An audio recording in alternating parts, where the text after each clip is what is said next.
something we all need.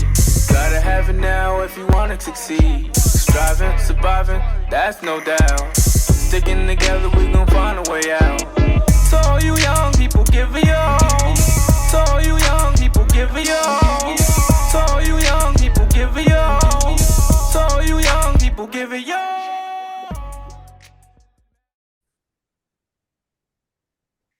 Good afternoon, the back community. Thank you as always for staying involved. Thank you for staying engaged. This is episode 2 of season 4, Dream Bigger. And when I talk about dream bigger, I'm talking about dream big. So when I'm talking about dream big, I'm talking about have a dream big for your future, right? And our guest that we have on TBC podcast today, is another individual who is focused on dreaming big. He's actually focused on ensuring that the next generation, our younger generation, has a future, and he fosters an environment for that. And it's all about financials. Before I formally get started, I just want to say, I got a chance to watch. I got a chance to watch him. This is for everybody who can't see us right now. So all of the audio listeners, I got a chance to meet James, and just watching him from afar. He has an energy that he brings with him, and it's just like, this guy is dope, and you wanna figure out more about him.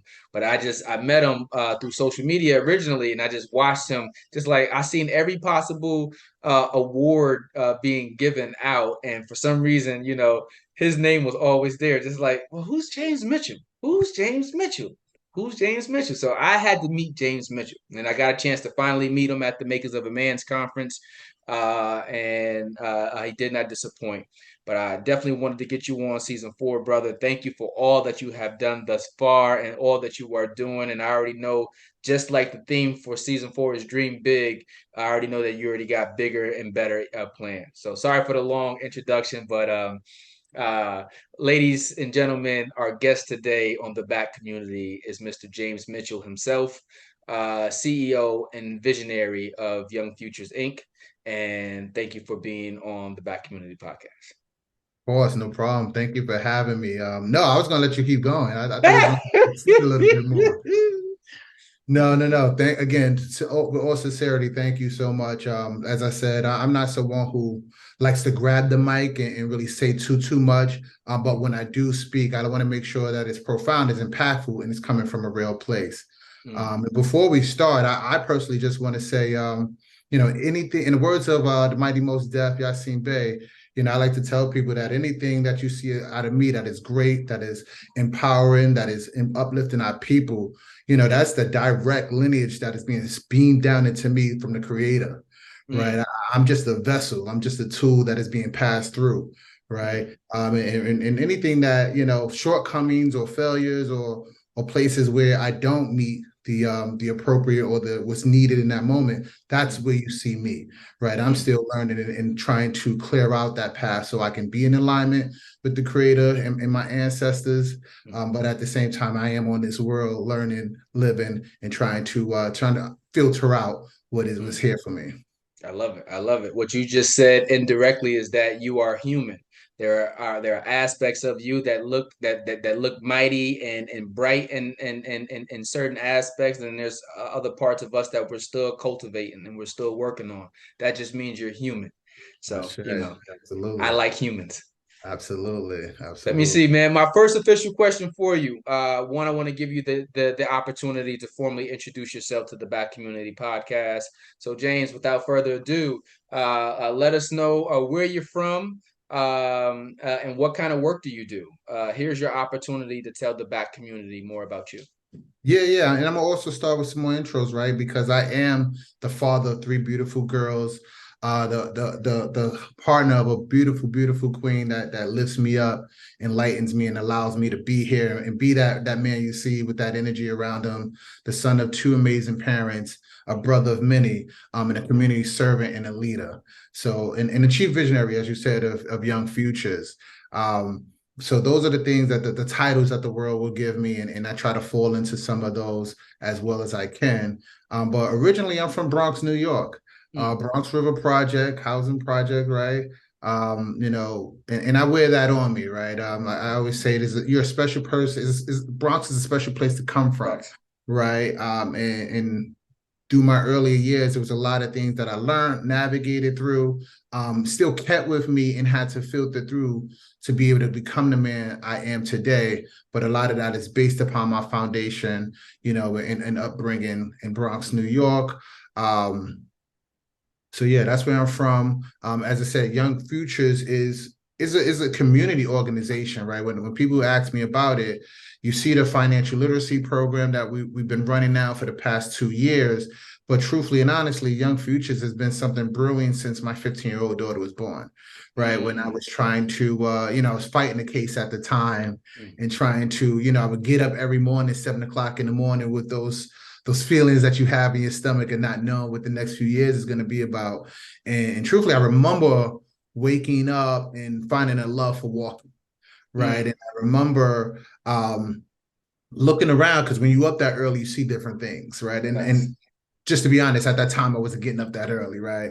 So I was seeing people doing things and going places with things that I wanted, I felt I could get, and I felt I deserved. And in the time, it was like, what are they doing that I'm not? Right. And through that journey and meditation by myself, I really started to shift the way I looked at life, shift the way I looked at myself, more importantly, and started to realizing I'm a server, right? A lot of the trouble that I was getting was because I was trying to serve, but didn't know that. Right. A lot of things I was doing is because I wanted to make sure my people, my friends, and those around me were good. And just those were the only ways I knew how to serve, right? Was to go out and get it the way I knew how to get it. And so learning those lessons and really breaking it down to I'm someone who likes to serve and just make sure everyone else that's around me is good. I tried to develop how do I want to serve. And I promise you, I probably still have the notepad to today. I started writing just business ideas and different things that how I wanted to do that. And one of those first ways was taking children that was from well-off neighborhoods. I do still have the notepad and bringing them into environments that are, in poverty neighborhoods, those that do not have, and letting them see what that looks like, and doing the reverse. Right. That was one of the first. Right. That was one of the first things that I had written down. Right. And then fast forward, and in 2015, I started doing youth programs. And I was led into those youth programs because I had just gotten custody of my then 6-year-old daughter. And just, having to figure out something for us to do, we had started to do art in one of my back rooms. And I had a pair of white canvas sneakers that I just wore, that I just purchased to wear with a pink shirt. I thought I was fly. And I wore it a few times and it started to get, a little warped, right? They weren't like nothing. They were like $20 sneakers. So one day she asked if she could paint those sneakers. So, in my head, it's just like, yeah, we could go in the back room. It's an activity that's going to take us a few hours to do. Give me a time to chill out while you paint. Yep. But I realized while we were sitting in this room, we were doing something that was special to me because obviously these sneakers, I was a big sneakerhead at the time, was really important. But also she got to have that dynamic with me to really talk, really build, really get her artistic expression out while we're creating something that I was going to use. Later on, I wore the sneakers a few times. I could see how it made her feel. Right. So at that point, I really wanted to make sure that I could transfer that moment, that feeling to other families.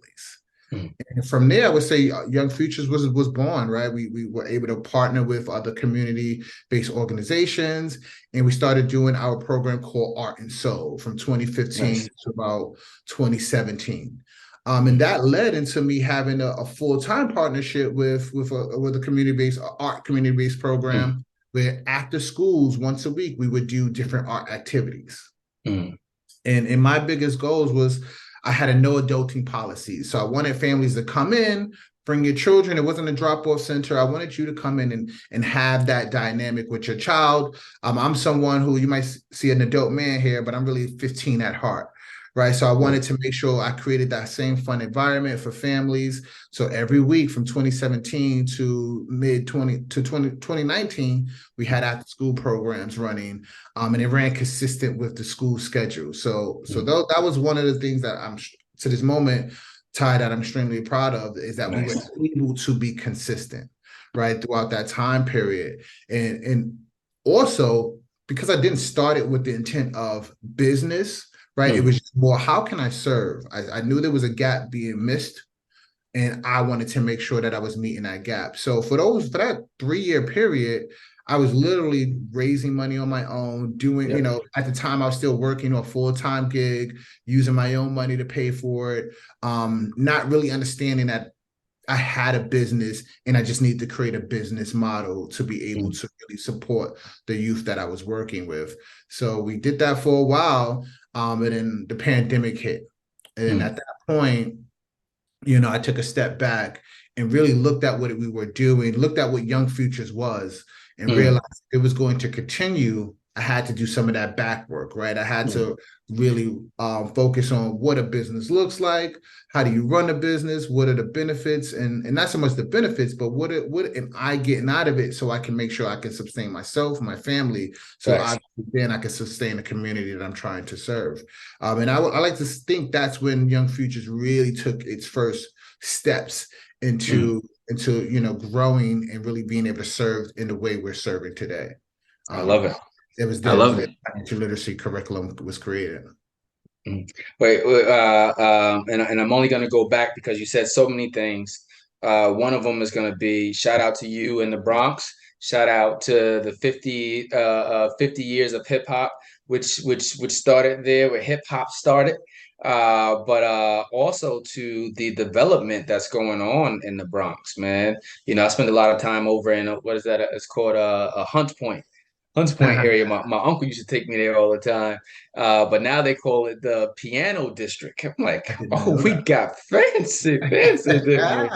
So, what I mean? So congratulations to the Bronx for those two developments, one in hip hop, one in finally starting to build up that infrastructure there the way that it deserves to be built and highlighted in the Bronx.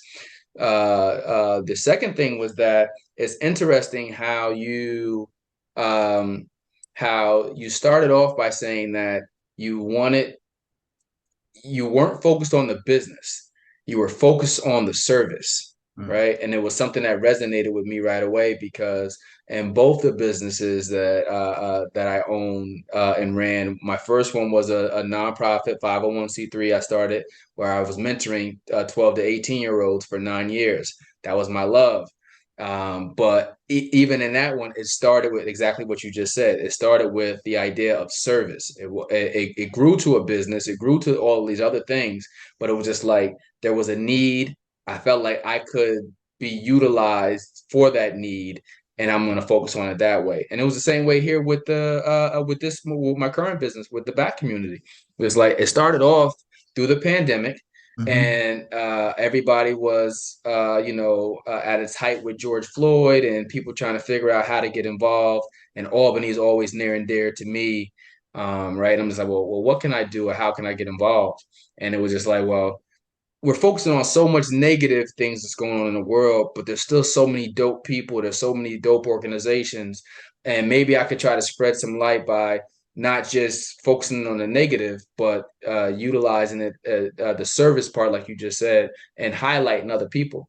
But then that service initiative started, it built and it grew into a business where, I do financial coaching, life coaching, motivational speaking. I wrote a book, all as a result of something that started just like what you just said with the idea of just being of service to someone else. And you don't realize that when you utilize that and you allow God to utilize you, it's part of a bigger movement. I truly think I don't know. We can't always know what our purpose is, right?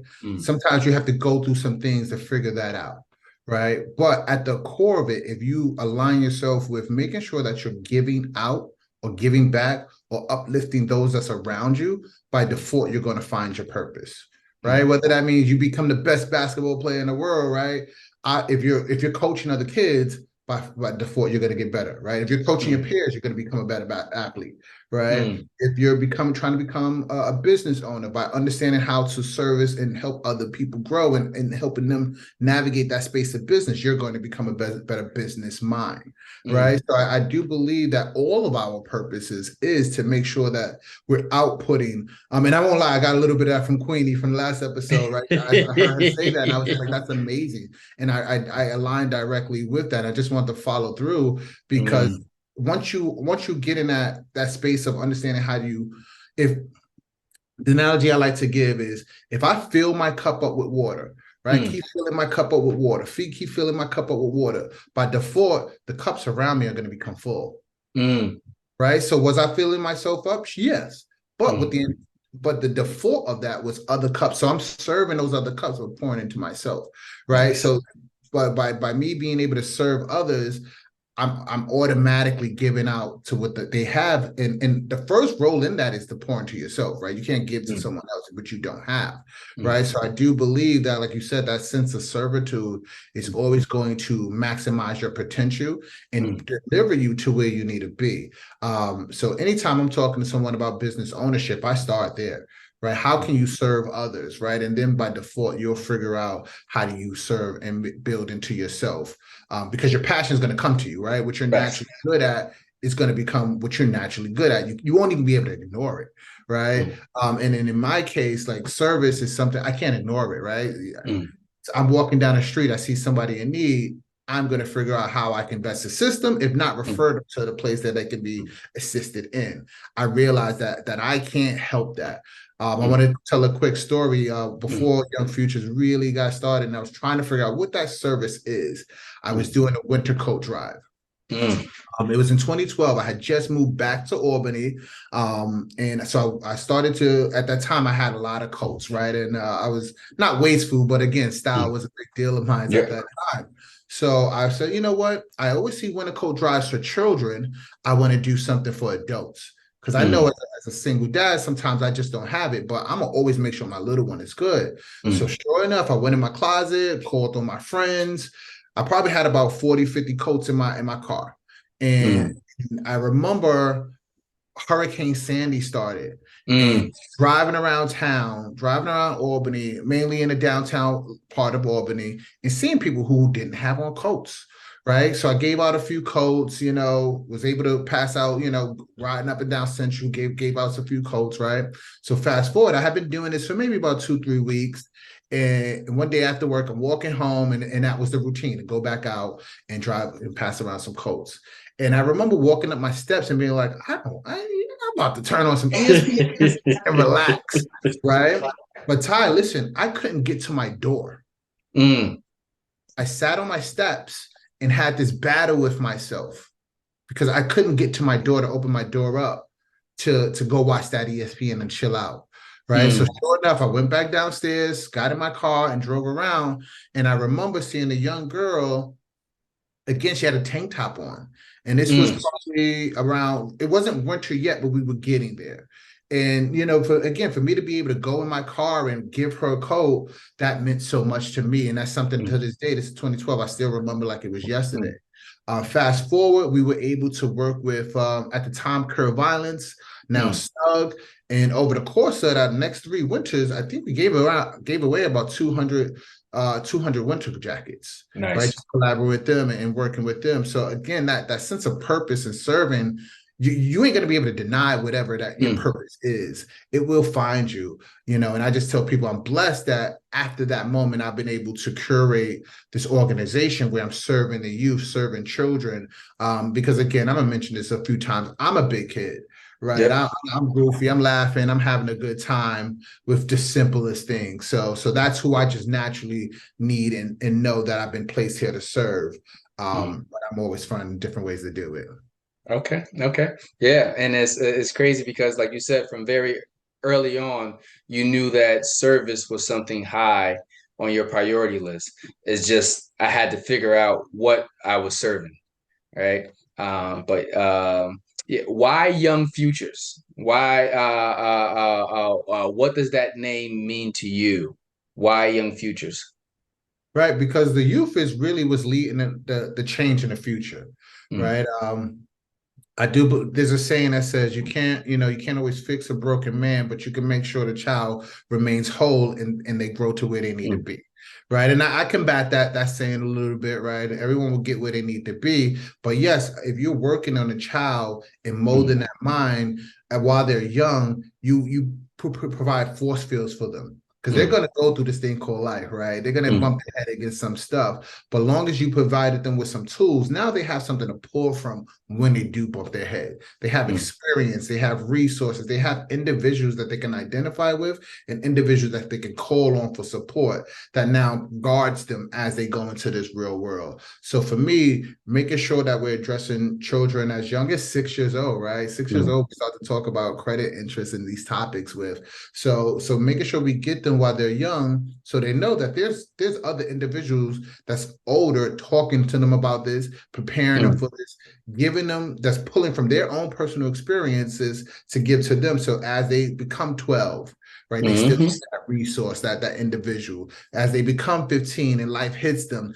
they still in the back of their mind, even if they don't no longer work with me, they in the back of their mind, they still have that experiences that they can pull from.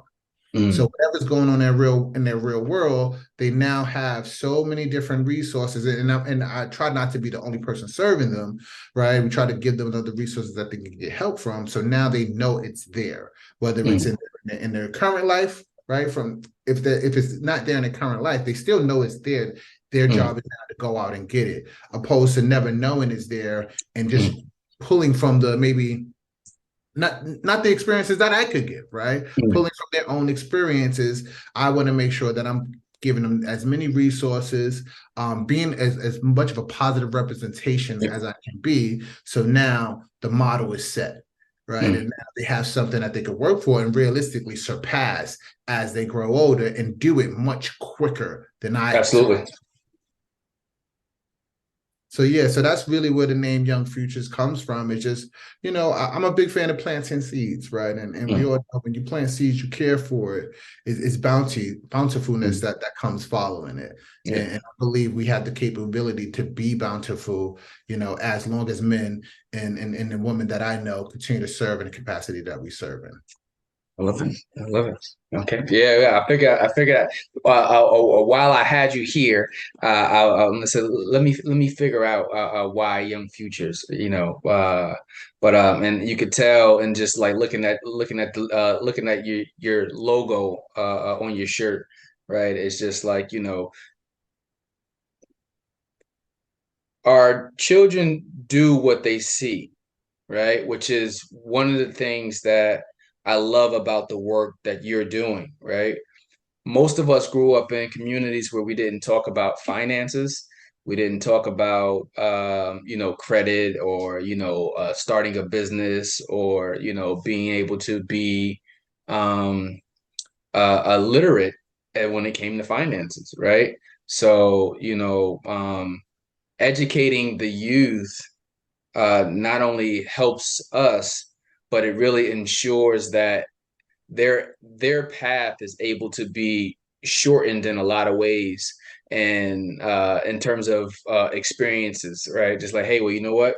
I have credit. I know how to utilize credit. I know the purpose of it. Most of us end up having credit, blowing it, then having to go ahead and recreate it. But seeing you work with the youth and the subject matter that you're working with them on is something that is near and dear to me as well, because finances can unlock the door to many aspects of your life. But how'd you get into finances? And 'cause I know it originally started with that art project back there with your daughter and the shoes, but how and when did you start to sprinkle in finances, and how has that experience been working with the youth on finances? Well, the first off, it's been mind blowing. Mm, Um, when I tell people how young I started, they're like, "Oh wow, 6 years old," but you'll be amazed at how sharp these children are, mm, and how prepared they are for these topics. Quick plug: I just had a 7-year-old Samaj who had a art show this past weekend, and he sold some of his work on commissions. And salute to his parents for encouraging him and supporting him and making sure that he got that done. But the financial part, realistically, again, Todd, came from me listening. Mm, I had been doing the art programs from 2015, and we started to now start doing business, right? And we got a mm, contract in 2017 with Catholic charity churches, and they mm, wanted us to have some collaborative work with all of the students. Right. So long story less long, we had this 2-month period where we worked with the students. And a lot of the art projects that we're doing are done with supplies that's low cost. mm, Right. So the students noticed that. And they would ask me questions that at the time I didn't realize were financial literacy inquiries. Right. So, mm, hey, Mr. Mitchell, can we redo this at home? Mother's Day is coming. I want to make a few of these and sell it. But how much should I pay for this supply, this supply? How much do I order so I can make sure I got enough so I can, and in a moment, mm, because I was so, bogged down by all of the life things, I couldn't hear it in mm, the moment. Right. And I do believe when the world had to sit down, I took a moment back. And again, I'm someone who, I don't always remember a name, but the experience I'll never forget. yep, Right. So I will record that moment. And in that time, I was getting my own personal finances in order.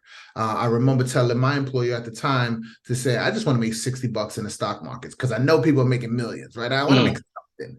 Right. And so in that time, I started getting my own personal finances in order.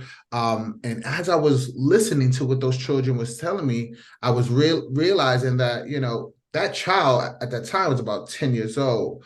mm, He's now at that age where people, and just to be honest, I know people in the street start to approach kids around that age, right? And facts. to do things that they shouldn't be doing. So my tool was he's already thinking about money. At this point now, he's doing something to make money some way, somehow, or envisioning himself making money. Mm, How can I make sure that he's doing the right thing? Right. And two, how can I make sure that he's comfortable with knowing how to manage that money he's going to mm, make so he's not in the predicament that I am in mm, right now? So I promise you, Ty, for me, and at this time, I mm, had a bunch of supplies in the room because we were doing art supplies. So I'm looking around my room, trying to figure out the different things that can work together and how we could combine these different topics. mm, And that's how it came to me. Again, just listening and looking at my room. And I realized, hey, we've been doing this project where we make sneakers. Right. And me thinking back, I remember when I was 18, 19, I literally had a car in my closet because I had so many pairs of them. Right. And then turning 25, I mean, like none of them mattered because they all went in trash, they all got beat mm, up, but I never got that car. yep. Right. I never got that car until later on, right? And realizing how do I prevent other people from being in this predicament? Because you can put yourself in a situation where you're well. Mm, You can put yourself in a predicament where you're well off from making small yep. decisions, consistent over a long period of time. Mm, Right? yep. Something called a compound effect. Right. So how do I start to get to these children at a young age so we can implement this compound effect for them and it had massive results and really change Mm, our community in the future. So I started to, like I said, put together this curriculum and realize that it wasn't just for my 10-year-olds. It's for mm, my 6 and 7-year-olds as well, because we're having fun I want to start early as possible. mm. And not for nothing, studies have shown that children are starting to develop their relationship with money as young as 3 years old. Absolutely. Right. So now knowing those facts, how can I make sure that I'm being the best steward of that service, right? Mm, That service that I want to give. And I promise you, man, we just started to put things together and realize they made sense, right? We're mm, talking about equity. Hey, a candle is built step by step by step, mm, right? We had plenty of individuals who sold candles and they had candle companies. That's a topic right there. How do mm, we go from having these supplies that has no value and then turn mm, into to the end of after 2 hours, you know what equity is, but you now took that supply that you hadn't been getting into class that you said you wouldn't take home. Now you're mm, like, I want all of this because I have this lovely thing in front of me that I created over these last 2 hours. mm, So we really started to, just really bring these things together and realize just like financial literacy, it wasn't mm, rocket science, mm. right? Yep. It's something that made sense once you implemented it and Mm. follow through. Yeah, and it's behavior, right? I tell people that all the time now as a financial coach is just like 80% of it is behavior. 20% of it is head knowledge, like knowing the specific things to do and how to do this. But 80% of it is behavior. And I like that you said, as early as age 3, my son Dominic just took a course that my wife put him into with a group called the Cool Kids Fund. And, We've done that. and yep, and Got the he free was able to stock do at the that. end. Yep. Got the stock at the end, and it was too funny because he was in a summer's a supplemental program at his school for the summer, and every day after he had his class, he would go back to school, right? And all of the administrators, when I come pick him up, they'd be like, Mr. Hughes, he's like, Dom was telling us about everything that he learned in his financial class, right? He couldn't stop talking about it. And then it helped him to even understand my business and his mom's business even better. So now he understands that we both have businesses and we both work. And he asks us the difference, be like, well, why do you like working? And why don't you just do the back community or whatever it is? But, he understands those aspects of it. So the earlier we teach them, the earlier we expose them, right? Their money story, their behavior with money will change. So that's what that I like. I realize how important the work that it is that you're doing, because imagine like, and it's a little bit different like when you're not in survival mode, right? Because when you're in survival mode, your relationship with money is going to be different too, because I don't have the luxury of putting thinking about tomorrow. I don't got electricity today. Right. So, but imagine preparing these guys, the younger generation, and the adults, because like you said, you worked on yourself, realizing that it was something to be done, which also helped you to be a better educator to them. And I think that's a process that all of us have to take, even as adults. We realize that if we want to set the example, a lot of it does start with us, and not just telling the person to do what we say, but mimicking it for them, or showing it to them directly. So the work that you're doing is so significant because it's going to change an entire generation. And now we have pockets, and I know you and I were just talking offline about this too. You got pockets where financial literacy is cool. Right? People didn't always talk about finances. People didn't always talk about therapy. People weren't talking about finances. Those are like I always say that those were two taboo topics people weren't talking about, but now they're talking about it. It's cool to talk about it. Shout out to Earn Your Leisure, right? Shout out to Rashad and Troy for those things, because now you're just like, hey, well, you want to figure out how to keep the money that you have. Don't just have it. Don't just spend it. Actually, no, we want to highlight the people who are showing you how to make your money work for you. Right. And that's what you're doing. You're teaching it in a way that it's relatable. And like you said, you use the common products you had around you in the shop that day. Hey, well, how do I break this down? I realized that these kids are asking me financial inquiries. That was dope. And one of the things you said, right, is how children repeat what they see you do, right? And my research has shown me that literally as parents, they're no longer repeating; they're literally following a script that we give to them. Just like an actor, when he gets on set, he's not making stuff up for the most part. He's following a script, right? And that's what our children are doing. So if we're not preparing them and giving them the tools to make them successful with financial literacy, because as you said, a lot of parents not only don't talk about it, don't feel comfortable because their finances is not in the right place, right? So now by default, your child is going to follow that same script, whether you have money or not, right? Because there's a lot of people who have money and still have poor financial literacy, right? So how do we make sure we combat that? Right. We know there's no programs in school teaching financial literacy to children. Thank to Dr. Fuller for his Cool Kids Fund program, but that's a nationwide program, and it's not it's not as acceptable if you don't know where to find it. Right. So my goal was how do I reach those that I'm directly connected with, working with? And I had already been working with children for the past 4 years. And I had already been working, my background as far as work was career services. So I had already been working with their parents as well. So I wanted to make sure that this network, I could bring them together and make sure that script, right, that you're implanting on them, that you can't help that, right? As a parent, we couldn't help that, right? Or as my parents, they couldn't help that because that's all they knew.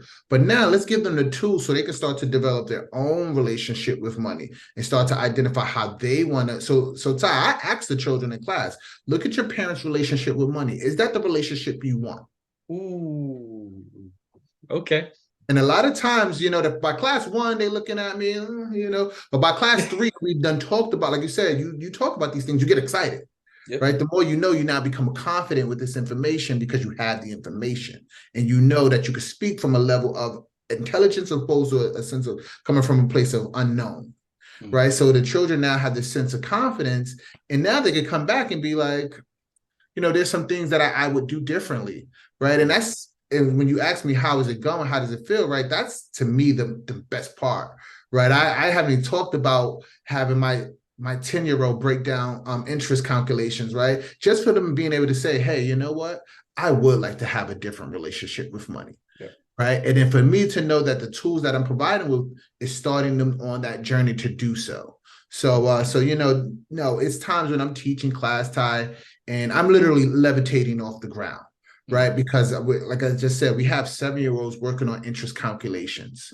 We have a 6-year-old comparing his dad's, and this is month after this class, realizing, oh, my dad's barber chair is an asset to him. Whereas he didn't have that language before class, right? He wouldn't have never known that. Now he can look at other things and how those things can be assets to him when he's 8, 9, 10 years old, let alone when he's 25, right? So yeah, those are the things that really, really gets me excited. And then another class that I wholeheartedly love is my budgeting class, right? Because again, that conversation about credit, I was one of those folks, right? Yep. Not that I didn't have bad credit. I was the cat who I want, you know what? I want that. I'm gonna save up. I ain't using your credit card. I'm gonna make sure when I walk in the door, I'm putting cash and I'm walking out with the thing that I want, right? So I never had credit until to my mid-30s, right? So by the time I realized, oh, you actually do need credit to get a car. You actually do need credit to buy these things. I had to now start from a new place. So helping children understand that budgeting is so important because you can now create options for yourself. But also if you have that discipline, you can also start to gain this thing called credit. So by the time you are 22, 23, you are now creating more value as a person, not so much as the things that you have in the monetary, the physical things, but monetarily, you're more respectable in the world as far as your background and how people are going to look at you when they open up your books, right? So now to have these questions and have kids get excited about it, right? Like that's always exciting for me is, you actually want to have good credit. Now that we're having these conversations, you know what it is, right? Because I'll use examples like if you loan me money and I don't give it back, how do I look to you? Yep. And these are conversations that is tough for parents to have, right? Because I know sometimes there are parents who say, hey, listen, I need to borrow from my kid's account, right? And I'll put it back. And then that's something that the child would never know, right? But that energy is still there. Like we were talking about before, right? You as the parent feels a little insecure because you had to do that. Well, you know what? We're working on. We do have an adult class coming soon. I think nice. Right? But in the meantime, your child is going to be able to understand what credit is, so no one else can get over on them in the future. When they do turn 18 and those predatory credit cards come, they know exactly how to respond to them. And I'm not saying at that point credit is not bad. Hopefully, at that point, we prepared them to take that credit card. And they got their little summer job, and refund check, and they know as they popped up, we replace it back. That's a lot more level of confidence and power to be responding from, opposed to getting a credit card and finding out when you get your bill that you got to pay all this money back. And they ain't got no money to pay back. Right. Let me see, man. I wanted to see. I know finances. I know working with kids is something that you're passionate about. One of the things that I love about the Black community is that I get a chance to showcase you in a way that you might not always get a chance to showcase yourself. But I think it's very important for me to know and for the audience to know, how did James Mitchell come to be? So like when thinking about your younger self, like did you have any mentors growing up? If so, were they influential to you in different ways? If not, do you think that it would have been beneficial realizing what you need now? Yeah, unfortunately, I didn't have many mentors, Okay. right? I had a few, and a lot of them were mentors in a way where they weren't doing the right thing, right? Like I said, I grew up in Bronx River Project, so Hassan Campbell was one of those people that still to this day I'll send him a text, right? He's a more public figure now, but I'll send him a text, and his brother, right? Those are people that I connected directly towards. And I had one other gentleman. I like to tell people just that small impact in a child's life can mean so much. A gentleman by the name of Dolan. I don't want to mess up his name, but Mr. Dolan was his name to me, and he was just a member in the after school program that was probably there for only half a school year, maybe a school year. Right. But just having a positive Black man in my life meant so much. And because I did not have many of them growing up, right, that impact on me was somewhere I wanted to be accountable to someone and make sure that I was making sure that my behavior was reflecting well. So when Mr. Dolan checked on me, he had a smile opposed to being in an indifferent mode. But I do say, mentorship is something that I do wish I had growing up, right? Because I was the kid who was coachable and listened.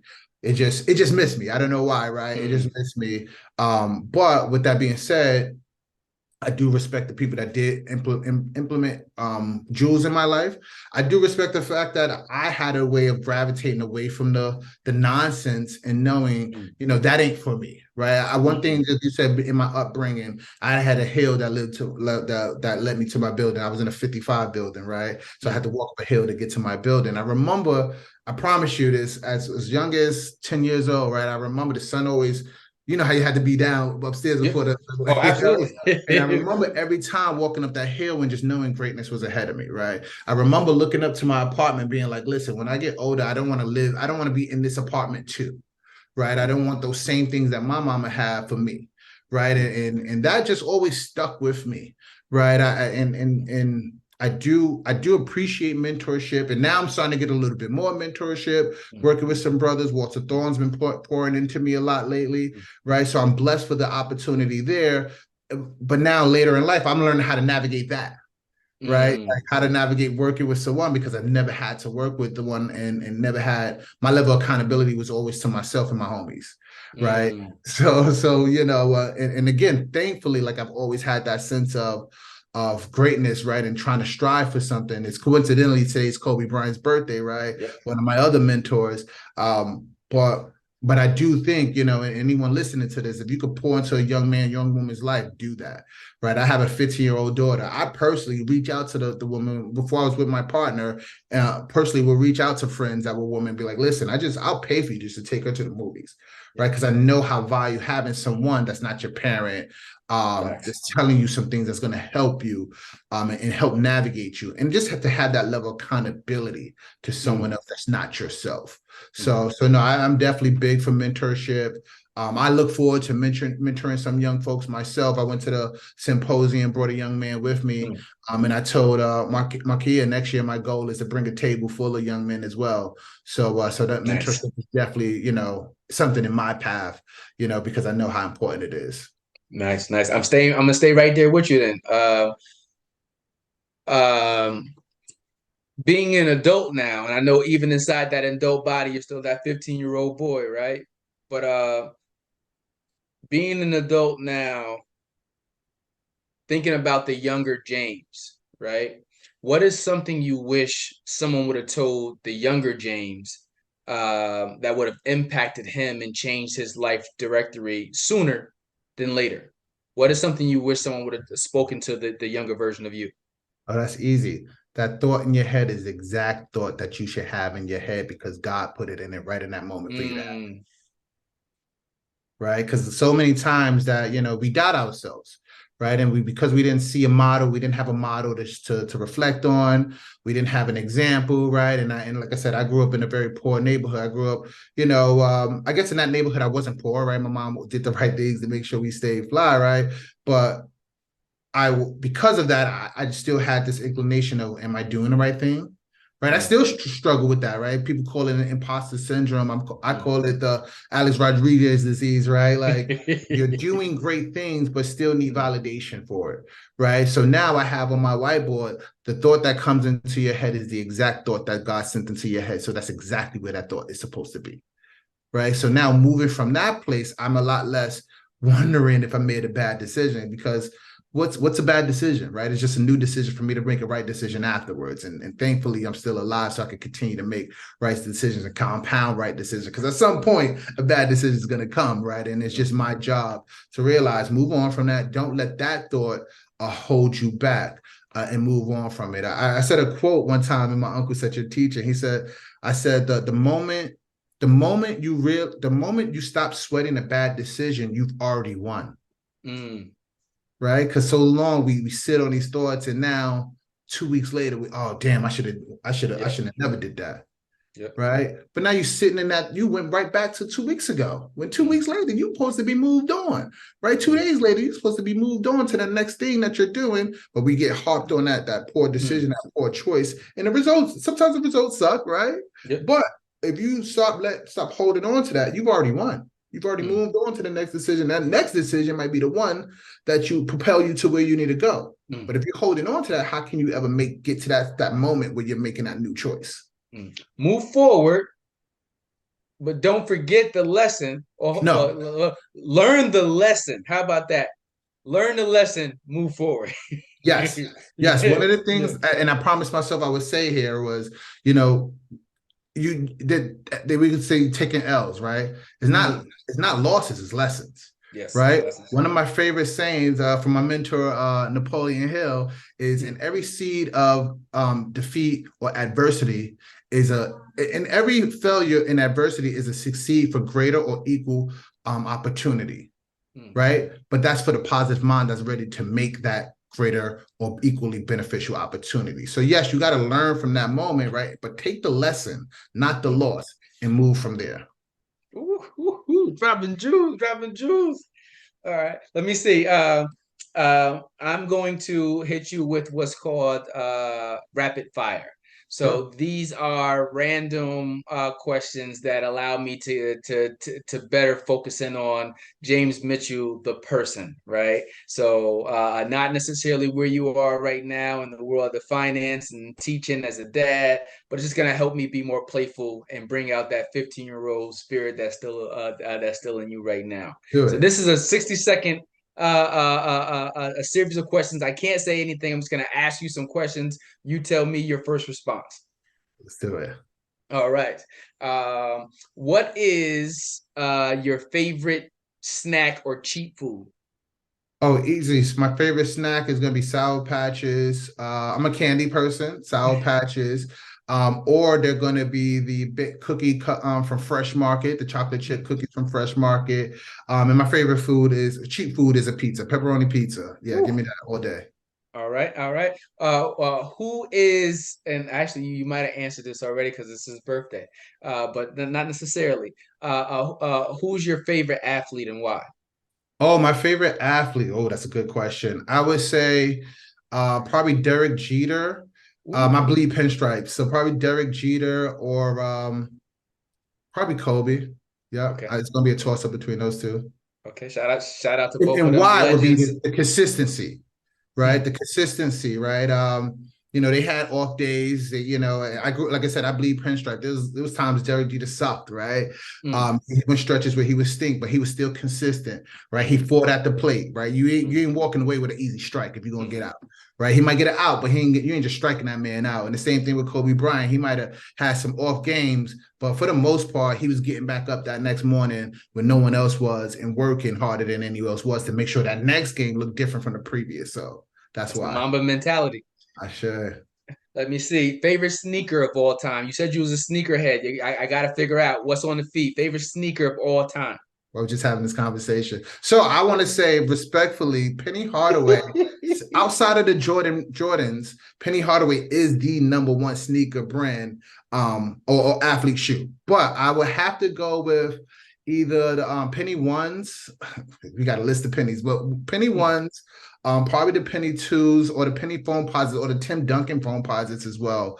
are some of my favorite kicks. I Okay. can't limit it down to one really. Okay. Okay. Fair enough. Fair enough. Favorite rap artist of all time? That's gonna be the guy, Hove MC. Yeah. Shout out to the Book of Hope. All Yes, right. yes, yes, yes. Last question. Favorite actor of all time and why? That changes every now and then. I would say my favorite actor right now. That's a great question. That's a great question. Um, my favorite actor right now is damn, I'm thinking the brother's name. Um, probably Jonathan Majors. I'm a Marvel guy, so I like Marvel stuff. Probably Jonathan Majors. Right now, of all time, I would probably have to go with someone like Denzel. I love a Wesley. Um, and Benicio del Toro. Okay. Okay. That's the end of rapid fire, but I have to add this just because we're both black men, right? And I'm gonna say Jonathan Majors was at the top of the game, right? As speaking of Marvel, speaking of Ant-Man, listen, I took my my son Dominic to go see it. I couldn't wait for what was coming next with his character, man. And it's just like, wow, just to see like sometimes the energies that are working against you at times, and sometimes the energies that we bring to us is very important, especially as black men, to safeguard your space, and just realize that sometimes you can work so hard to be at a place. Imagine having three of the biggest movies out: Creed, Ant-Man, and I can't think of the other one right now. But anyway, but when you said Jonathan Majors, I'm like, oh, I can't let this go anyway. But black men, let's make sure that we always represent what it is that we're supposed to represent, and protect what it is that you're representing, Absolutely. because it's so easy for a thing or someone to come in and change that in a matter of seconds. Yeah, no, it's scary out here. It's Yeah, scary out here, and I won't go into too much because I don't know yeah, too much. To be yeah. honest, I'm someone who ignores a lot of what social media and TV says. Until facts are said, I don't know, right? But like you said, we gotta come at it with an extra shield, almost like the Spartan 300s, right? We gotta have a shield next to a shield, next to a shield that's guarding us from all different areas, because so many different areas. Negative stuff is coming to you. Life is gonna come to you, right? But sometimes we have extra negative atmospheres that's coming from us. And it could come from unfortunately, so many different angles and so many different ways. So we have to know that, right? We can't be naive and move as if that's not a thing, because it is. Absolutely. When you move like it's not a thing, it'll hit you and you won't be prepared for it. Absolutely. Be prepared for it. Be prepared for it. Let me see, man. One of my favorite questions out of all well, now season 4, but out of season 1, season 2, season 3, is this question that I asked on success. So James, for you, how would you define success? That's a 2-part question, I guess, right? So I would define success as my happiness, my peace, right? Like, I'm the kind of guy, like, I could go on a park bench, chill, be in front of a waterfall, and feel extremely, extremely successful. Not have a dollar in my pocket, right? Like, because I know, the world is going to give it to me, right? However the world wants me to have it, it will give to me, right? So that's I was just in the woods the other day and was able to have so many creative ideas, thoughts, and all I had was beef jerky and some candy, right? So I felt very, very successful in that moment. But then also, having in that same scenario, having my family, having my daughter smile, having my soon-to-be fiance and wife happy, smiling, feeling that peace with herself, right? And also me feeling that peace with knowing, that's my peace, right? Knowing they're good, right? You could give me a good movie, a Netflix stick, and a TV, and I'm okay, right? But then that other piece is also having some monetarily success, right? As I do the work that I'm doing in the financial literacy piece, right? As I build my credit, as I start to save and then invest that money, making the right appropriate decisions, and making sure those things are compounding on each other, right? Obviously, the classes, me refining, right, and getting better. So my classes get better. So I get more contracts, i.e., get more money to then take care of myself, family, and people around me. As I continue to educate myself on the right choices, and what is the market, right, and making sure that I can put my money in a place to continue to grow. So as I turn away, I can then see a different results in 5, 10 years, right? So that's also part of what I believe is the sex that not believe, I know the success that I'll have in the near future. And my axis again is that the ancestors and God and the creator continue to pour into me so I can navigate those spaces correctly and have that success in the very near future. Nice. Has your definition morphed over the years? Was it always looking for those same things that you identify with now? Yeah, no, it's definitely morphed, right? Right. As a young man, like I said, give me a cool pair of sneakers, Mm. and a nice car, that had a banging stereo, and Mm. make sure my hat collection was good, and I was good, right? But then I had a daughter, right, and then that changed, and it was making sure she was whole, and as I started to read and pour into myself, how could I make sure I gave her these same jewels, right, without sounding too preachy again, because Yep. they don't want to listen to dad, right? Until they do, right? Yep. So then obviously that changed, and as I got in closer with my creator in my alignment with myself, so then trickling down to my partner and my family, making sure they were good, is that journey that I'm in now, right? And understanding how to do that and do that and feeling whole as I do that, right? So yeah, so my definition of success has continued to change, and I believe it will change again more in the future, right? Nice. So yeah. Okay. All right. Let me see, man. To that point, um,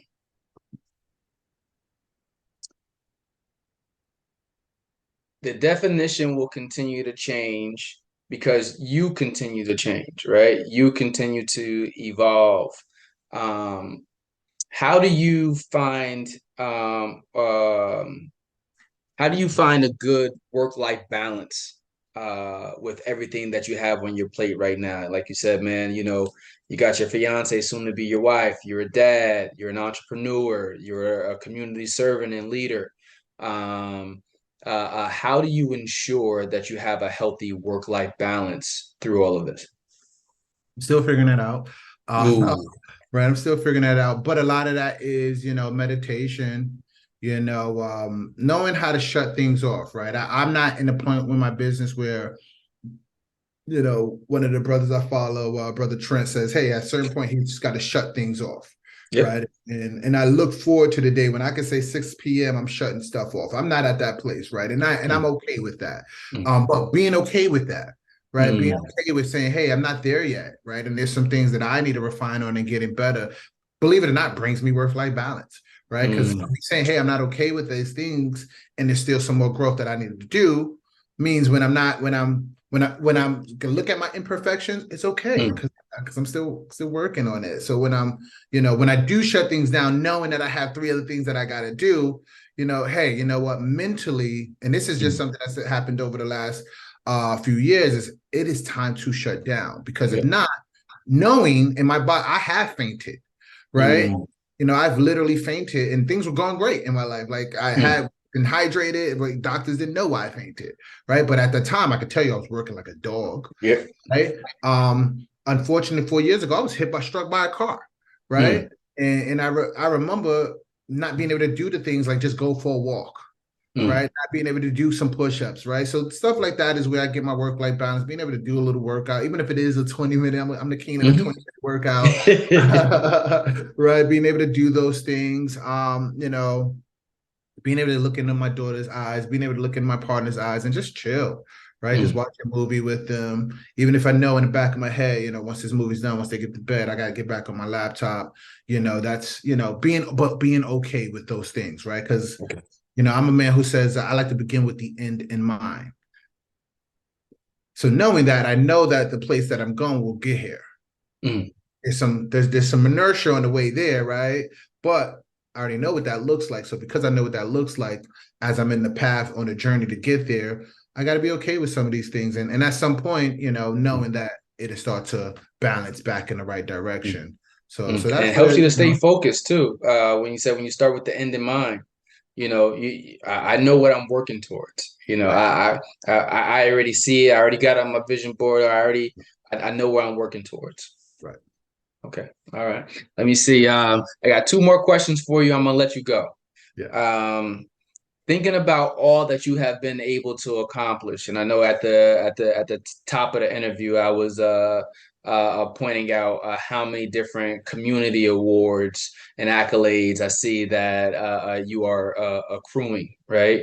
But like you said, like those things are external, and those are accomplishments to the larger eye of all of the work that you've been putting in behind the scenes, right? But thinking about all that you have done thus far in your life, James, what are you most proud of? My family, Mm, right? My daughters, my partner, right? There's a lot of people who I, love my dad, but I didn't have that. I couldn't just run in a room and ask him a question, right? The fact that mm, my 15-year-old daughter still gets a kick out of coming in my room, asking me a question and chopping it up with me. The fact that, she's now acting and directing and putting her foot down and starting to identify her leadership voice. The fact that my 6-year-old is, still extremely proud of our family and she can identify that, the fact that my partner has such a sense of joy in her growth. And for me to be able to, I'm gonna use a sports analogy, throw the ball to her throw it right on back and hit me with a chest pass, and we go for 2 points, right? Those are the things that I'm most proud of. And I would also say my fellowship.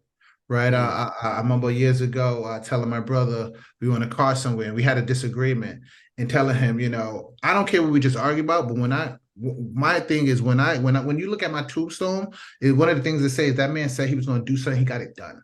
Right. So now when I look in my brother's eyes, they know, they ain't got to ask too many questions if James is responsible for it. They know it's going to get done. So just having that sense of confidence in the confidants that I keep around me is something that I'm extremely proud of.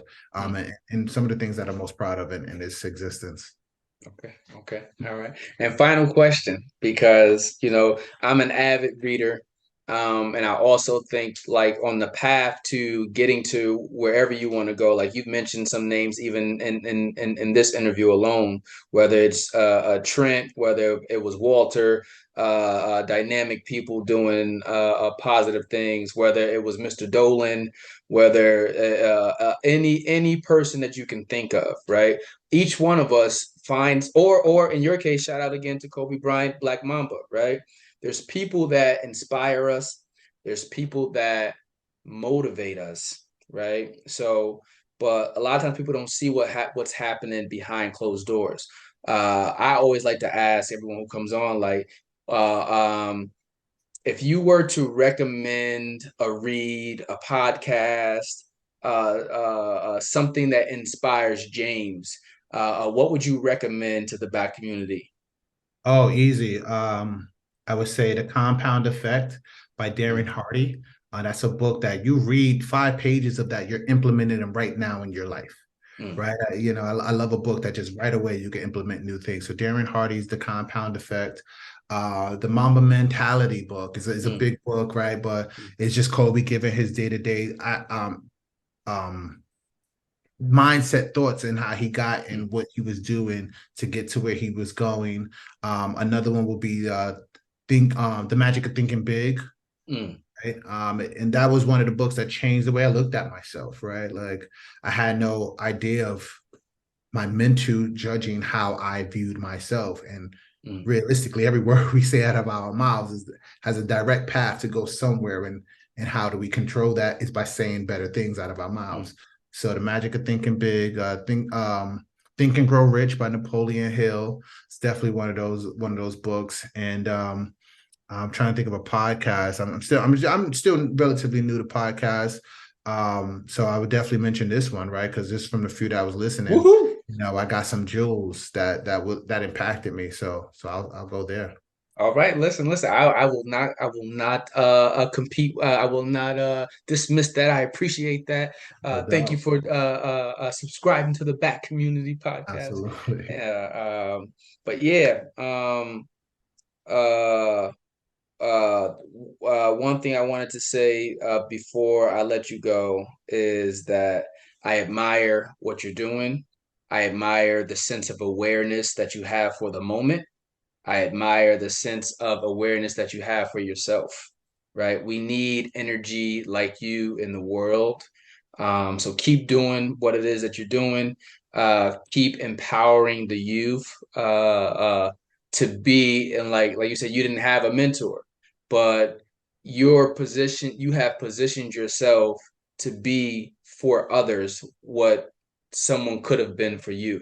Mhm. So, and I always think that people who take care of other people, altruistic individuals, just have a different space in my life, in my heart, and because I know how much it costs to give to other people, Mhm. right? So thank you for curating that space. Thank you for believing in yourself and then realizing that there was an even bigger vision because Lord, the theme of this is dream bigger, right? So Mhm. there was an Mhm. even bigger vision than just the original painting that you allowed your daughter to do on your sneaker, but Mhm. that James Mitchell had something to share with the world, and that is something that you're continuing to curate and craft and make bigger. So congratulations to Thank you you. on all your success that you've experienced thus far.